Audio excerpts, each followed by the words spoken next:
Braces on, guns out. Hey guys, Mark Medina here, Janet Garcia there. That intro doesn't really work remote. We are here to talk about Watch Dogs Legions today, which we both played for about 4 hours, and I would say we both liked it for the most part, right, Janet? Yeah, absolutely. It was pretty fun. Yeah.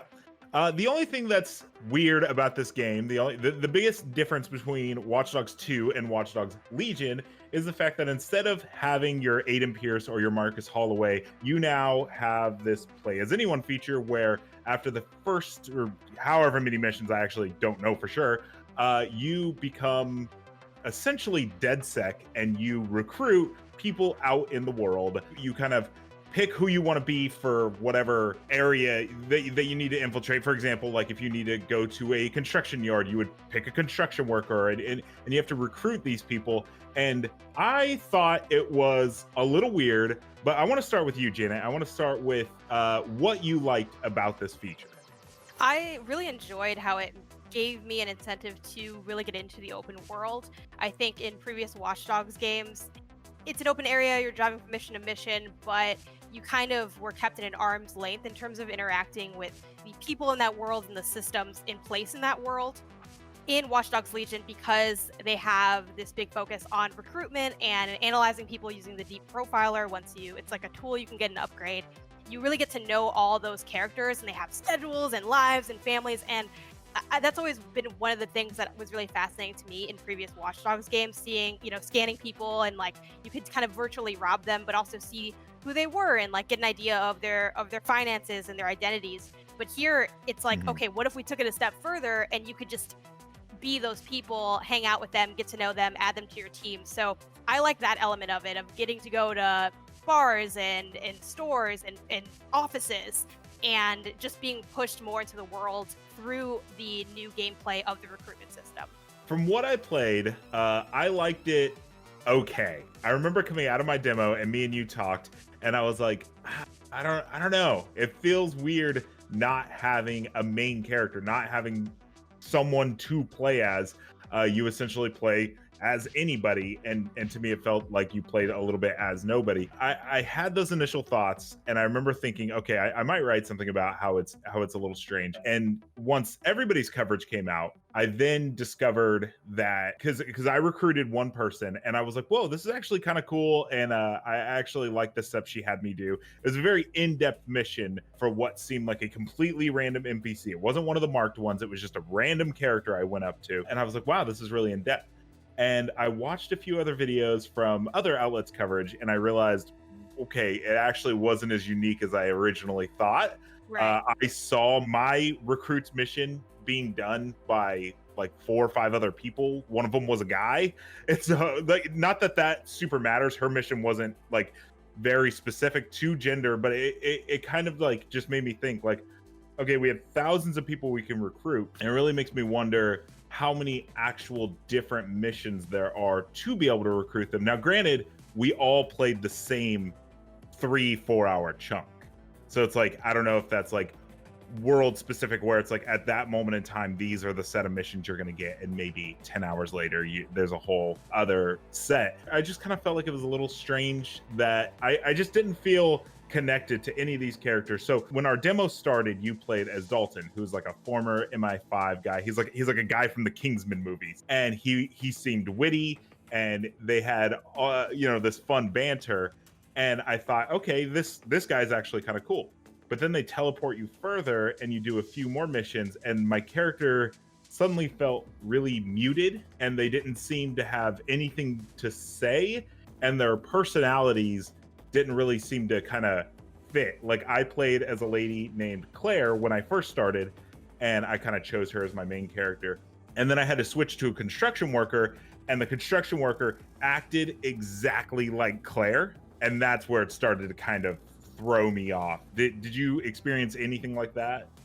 I did feel like their personalities were different enough for me, but to your point, I do think that there's a risk of it running stale. I don't know how fun it'll be if we're looking at like a 30-40 hour campaign, or if at a certain point I'll get less amused by the recruitment system. And in my preview I did mention that I'm like, I wonder if this loop will get old after a while, which is always what's kind of hard about when you just dip into a chunk of the game. It's like, it was fun, but like, will I actually have fun when the full thing is out? So we'll sort of have to wait and see on that note.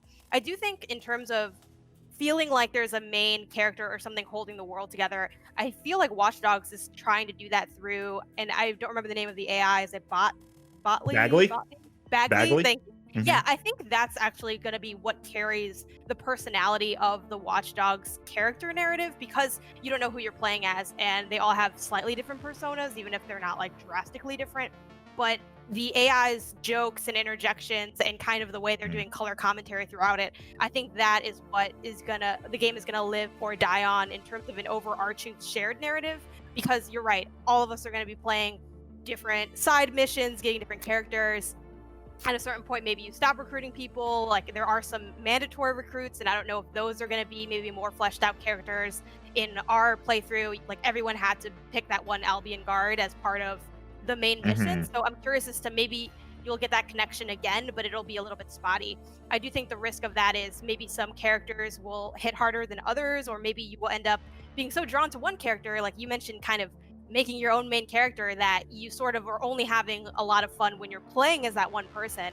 Of course, it's going to be super contingent on the person and their play style.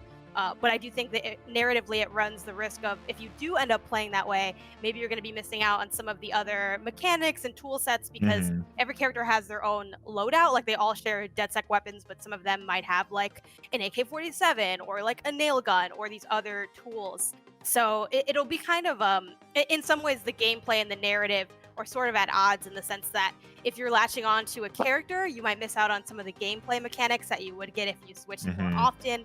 So yeah, it's gonna be really interesting to see what people end up pulling away once this is all over.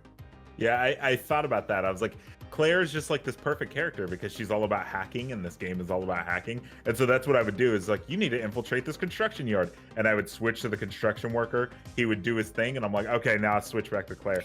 And I thought about, like, is that the right way to do this? If there is no main character, maybe I just need to embrace that more instead of trying to latch on. I also want to add a little bit of a caveat, which is we actually don't know exactly where this comes from.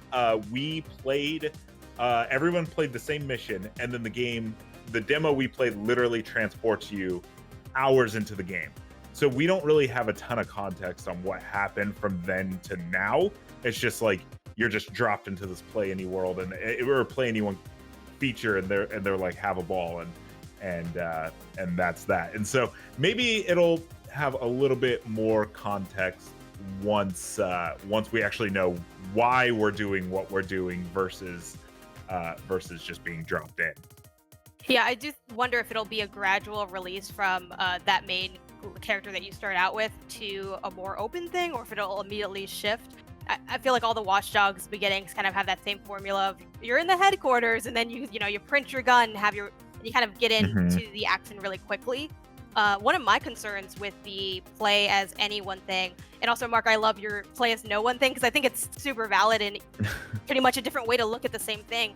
And I think depending on your attitude towards narrative, you'll either be really excited or kind of bummed that you don't have that person holding everything down.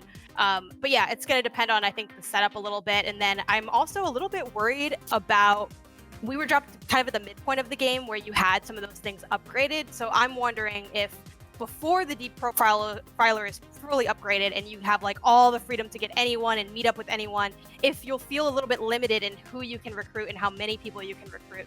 So I'm actually, in a way, worried about the opposite of what you're worried about. I'm worried the recruitment won't pick up fast enough until I'm like midway through the game. Like, the amount of fun I had in my preview, I'm like, will the first half of the game not live up to that enjoyment for me? And once again, we'll just have to see how it's paced out. Yeah, I think we can both agree that we're pretty excited for the game to come out, just because there's so many questions I still have after playing 4 hours with it. I've never played a game that long and then came out going like, did I like this? Like, usually after 4 hours whether or not you like a game. But Janet, we both have, I wouldn't say I have a preview. You have a preview up on IGN that I'll link in the description below. I have what was supposed to be a preview and ended up being more of an opinion feature.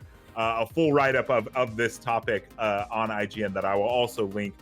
Janet, thank you so much for stopping by and talking Watch Dogs Legion with me.